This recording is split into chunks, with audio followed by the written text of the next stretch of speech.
আসসালামু আলাইকুম। পবিত্র কাবা শরীফ হলো সকল মুসলিমের কিবলা। বিশ্বজুড়ে থাকা মুসলিমদের জন্য কাবা হলো পৃথিবীর সবচেয়ে পবিত্র ও সুন্দরতম স্থান।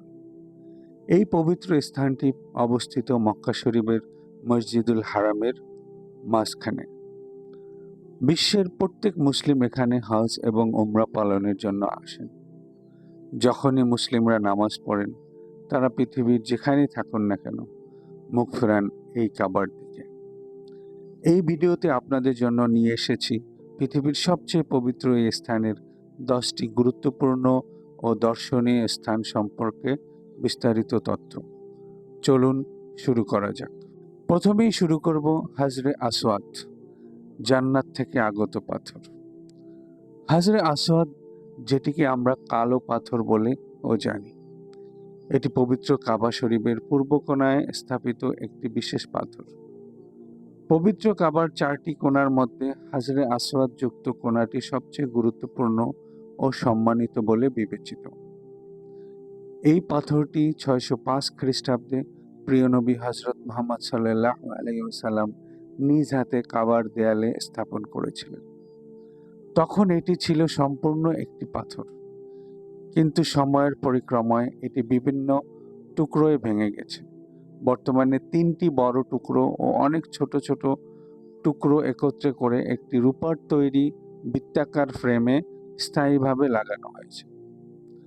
চোখে দেখলে এটি একটি ভাঙাচোরা পাথর বলে মনে হবে, যার রং কালো এবং লালচে। কিন্তু এর ইতিহাস জানলে আপনি অভিভূত হবেন। এটি জান্নাত থেকে আগত একটি পাথর, যা প্রথমে ছিল ঝকঝকে সাদা, কিন্তু মানুষের পাপ এই পাথরকে কালো করে দিয়েছে। তাওয়াফের শুরু ও শেষ এই পাথর থেকেই হয়। হজ ও উমরা পালনকারীরা এই পাথর চুমু দেওয়ার চেষ্টা করেন, কারণ এটি আমাদের নবীর সুন্নত। যদি চুমু দেওয়া সম্ভব না হয়, তাহলে দূর থেকে হাত ইশারায় সালাম দেওয়াও সুন্নত। হাজরে আসওয়াদ শুধুমাত্র একটি পাথর নয়, এটি ইসলামের ইতিহাস, ঈমান এবং জান্নাতের বার্তা বহনকারী এক বিশেষ নিদর্শন। 2 নম্বরে পবিত্র কাবা শরীফের দরজা, যাকে বাবে তাওবা বলা হয়। পবিত্র কাবা শরীফের ডান দিকে অর্থাৎ উত্তর পূর্ব দেয়ালে রয়েছে একটি স্বর্ণ নির্মিত দরজা। এই দরজাটি মাটি থেকে প্রায় 7 ফুট উঁচুতে অবস্থিত। এটি শুধুমাত্র একটি প্রবেশদ্বার নয়, মুসলমানদের কাছে এটি পরিচিত বাবে তাওবা নামে, যার অর্থ তাওবার দরজা বা ক্ষমা প্রার্থনার দরজা। হাজার বছরের বেশি সময় ধরে লক্ষ লক্ষ মুসলিম এই দরজার সামনে দাঁড়িয়ে কেঁদেছেন, তওবা করেছেন আর আল্লাহর দরবারে ক্ষমা প্রার্থনা করেছেন। এই দরজার সাথে জড়িয়ে আছে অসংখ্য ইতিহাস, কান্না আর আত্মিক প্রশান্তির মুহূর্ত। বাবে তাওবা কাবা শরীফের মূল সম্মুখভাগে উত্তর পূর্ব দেয়ালে অবস্থিত প্রবেশদ্বার।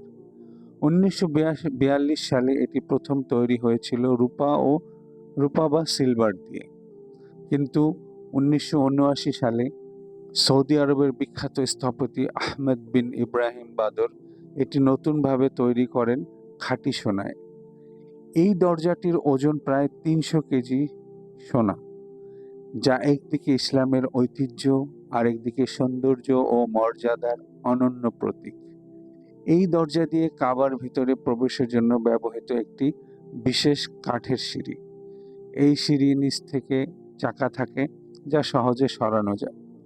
এটি সাধারণত রাখা হয় মসজিদুল হারামের মধ্যেই। এই দরজা শুধুমাত্র কাঠামোগত একটি নির্মাণ নয়, এটি আল্লাহর রহমত, ক্ষমা ও নৈকট্যের এক জীবন্ত নিদর্শন। যারা একবার বাবে তাওবার সামনে দাঁড়িয়েছেন, তারা জানেন এই দরজার সামনে দোয়া করলে চোখ দিয়ে অশ্রু ঝরে পড়ে নিজ থেকেই।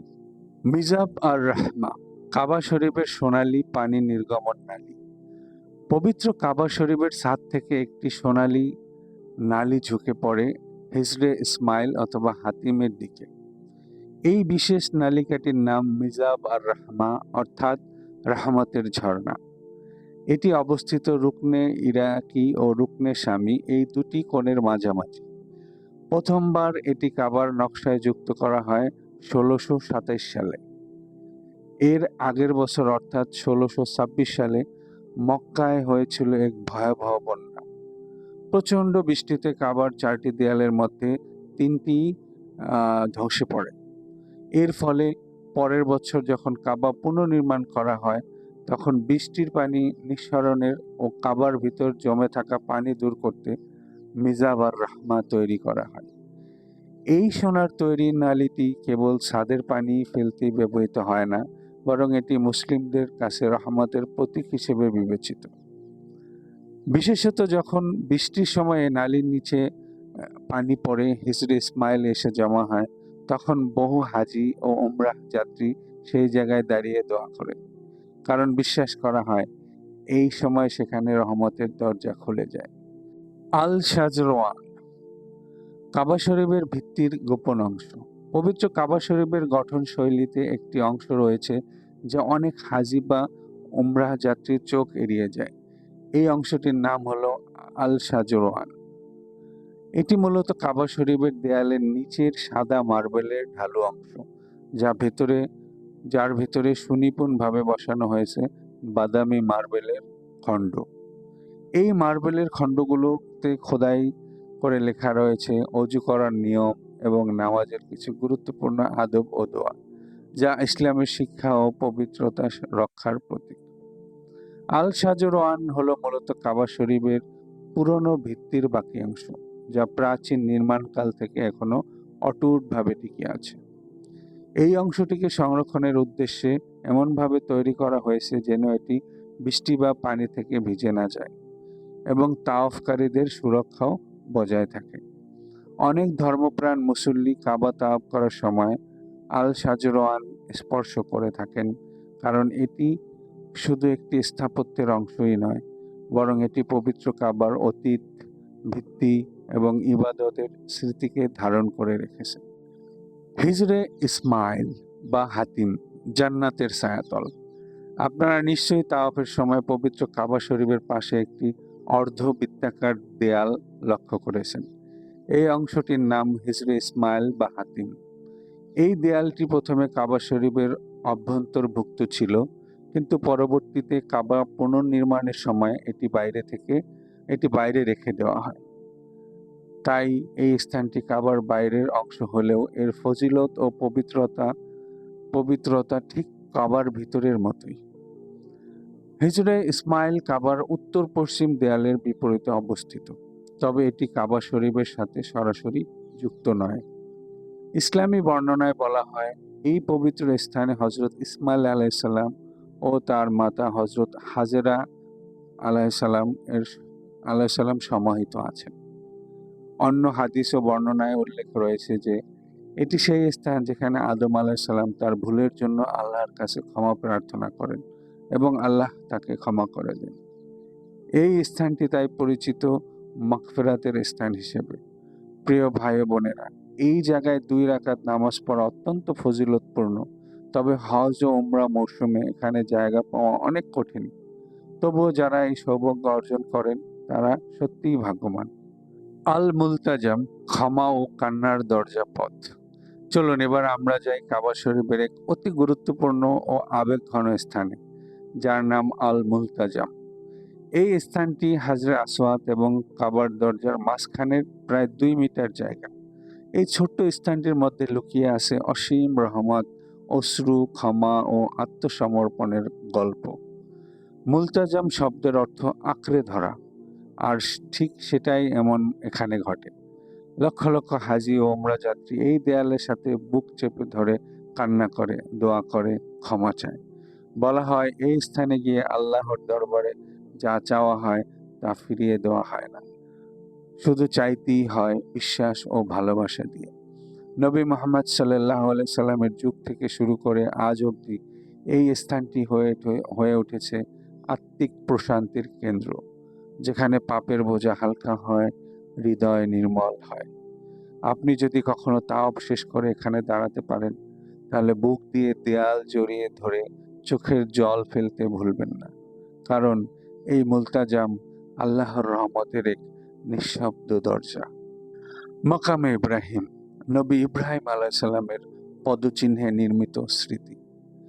এবার চলুন আমরা এসে দাঁড়াই কাবা শরীফের এক অতুলনীয় নিদর্শনের সামনে, যার নাম মাকামে ইব্রাহিম। মাকামে ইব্রাহিম অর্থাৎ ইব্রাহিম আলাইসাল্লামের অবস্থান স্থল।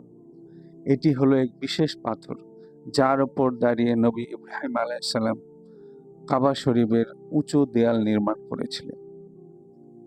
এই পাথরটি ছিল আল্লাহর পক্ষ থেকে আকাশ থেকে আগত এক অলৌকিক উপহার। জানেন কি, নবী ইব্রাহিম আলাইসাল্লামের নির্দেশে এই পাথরটি উপরে নিচে চলাচল করত, যাতে করে তিনি কাবার উচ্চ স্থানেও সহজে নির্মাণ কাজ করতে পারেন। আজও সেই পাথরের উপর রয়েছে তার দুই পায়ের স্পষ্ট ছাপ, যা শত শত বছর পেরিয়ে যাওয়ার পরেও আজও নতুনের মতোই পরিষ্কার। এজন্য এক জলজলে নিদর্শন, যা আল্লাহর কুদরত এবং নবীদের মর্যাদার প্রমাণ বহন করে। মাকাম ইব্রাহিম এবং কাবা শরীফের ঠিক সামনে একটি স্বচ্ছ কাচের কূপের মতো কাঠামোর ভিতরে সংরক্ষিত। তাওয়াফ শেষ করার পর এই পাথরের পিছনে দাঁড়িয়ে 2 রাকাত নামাজ আদায় করা সুন্নত। হজ ও উমরাহ যাত্রীর জন্য এটি এক অনন্য স্মরণীয় স্থান, যেখানে দৃষ্টি যায় নবীর কষ্টে, ত্যাগে ও আল্লাহর অনুগ্রহে। হাজরে আসওয়াদের কোণা। কাবা শরীফের 4টি কোণার মধ্যে সবচেয়ে গুরুত্বপূর্ণ ও তাৎপর্যপূর্ণ কোণাটি হলো হাজরে আসওয়াদের কোণা, অর্থাৎ যেখান থেকে তাওয়াফ শুরু এবং শেষ হয়। এই কোণাটিতে স্থাপিত আছে হাজরে আসওয়াদ, যা জান্নাত থেকে আগত পাথর। এটি নবীজি মুহাম্মদ সাল্লাল্লাহু আলাইহি সাল্লামের হাতে নিজে কাবার গায়ে স্থাপন করা হয়েছিল। এই কোণার দিকে মুখ করে হাত ইশারা করা, চুম্বন করা সবই মহান সুন্নাহ। তাই হজ ও উমরা পালনকারীদের জন্য এটি এক গুরুত্বপূর্ণ স্মৃতিচিহ্ন ও ইবাদতের স্থান। এটি কেবল একটি কোণা নয়, বরং এটি আমাদের ঈমান, ইতিহাস এবং ভালোবাসার কেন্দ্রবিন্দু। রুকনে ইয়ামানি। কাবা শরীফের দক্ষিণ পশ্চিম কোণটি পরিচিত রুকনে ইয়ামানি নামে। এর নামকরণ করা হয়েছে কারণ এটি ইয়েমেন দেশের দিকে অবস্থিত। এটি হাজরে আসওয়াদের কোণার বিপরীত পাশে এবং সমান্তরালে অবস্থিত। এই পবিত্র কোণটির আরও একটি বিশেষতা হলো, এখানে এই কাবা শরীফের দেয়ালে সেই ফাটল রয়েছে এবং যেখানে হযরত আলী রাদিয়াল্লাহু আনহু জন্মগ্রহণ করেছিলেন। অনেক মুসলিম এই স্থানকে গভীর ভালোবাসা ও শ্রদ্ধার চোখে দেখেন। রাসূলুল্লাহ সাল্লাল্লাহু আলাইহি সাল্লামের হাদিস অনুযায়ী হাজরে আসওয়াদ ও রুকন ইয়ামানিতে হাত স্পর্শ করা সুন্নত, তবে অন্যান্য 2 কোণার ক্ষেত্রে এমন সুন্নত বর্ণিত হয়নি। রুকনে ইয়ামানিকে কখনো রুকনে জুনুবি নামেও ডাকা হয়। তাওয়াফে এটি হচ্ছে সেই কোণা যার পরই আসে হাজরে আসওয়াদের কোণা, যেখান থেকে তাওয়াফ শুরু ও শেষ হয়। এই কোণার ফজিলত ও ঐতিহাসিক গুরুত্ব আমাদের হৃদয়কে স্মরণ করিয়ে দেয় বিশ্ব ইসলামের মহামান্বিত ঐতিহ্য ও ভালোবাসা। কিসওয়া বা কাবার গিলাফ। পবিত্র কাবা শরীফের উপরে এটি একটি বিশাল কাপড় চড়ানো থাকে, যাকে বলা হয় কিসওয়া। প্রতি বছর জিলহজ মাসের 9 তারিখে এই কিসওয়া পরিবর্তন করা হয়। পুরাতন কিসওয়া সরিয়ে নেওয়ার পর সেটি ছোট ছোট টুকরো করে কেটে বিদেশি মুসলিম শীর্ষ ব্যক্তিত্ব এবং বিভিন্ন সরকারের প্রতি উপহার হিসেবে দেওয়া হয়। বর্তমানে কিসওয়া তৈরির খরচ প্রায় 1,70,00,000 সৌদি রিয়াল বা 4.6 মিলিয়ন মার্কিন ডলার। এই কিসওয়ার দৈর্ঘ্য প্রায় 658 বর্গমিটার। এটি তৈরি হয় 670 কেজি বিশুদ্ধ রেশম থেকে। এছাড়াও প্রায় 120 কেজি বিশুদ্ধ সোনা ও রূপার সুতায় কিসওয়ার উপর সূচিকর্ম করা হয়। এই সূচিকর্মে আল্লাহর 99টি নাম, কালিমা এবং পবিত্র কোরআনের আয়াত লেখা থাকে। কিসওয়া পুরো কাবা শরীফের চারপাশে ঢেকে দেওয়া হয় এবং তার কোণাগুলোতে তামার আংটি দিয়ে সুনিপুণভাবে লাগানো হয়। প্রিয় মুসলমান ভাই ও বোনেরা, এই 10টি দৃষ্টিনন্দন ও তাৎপর্যপূর্ণ স্থান আমাদের শিক্ষা দেয় আমাদের দ্বীন, ইতিহাস এবং নবীদের স্মৃতিকে হৃদয়ে লালন করতে। আপনি যদি হজ বা উমরাহতে যান, তবে অবশ্যই এই স্থানগুলো চিনে চিনে ইবাদতের জন্য সময় রাখুন।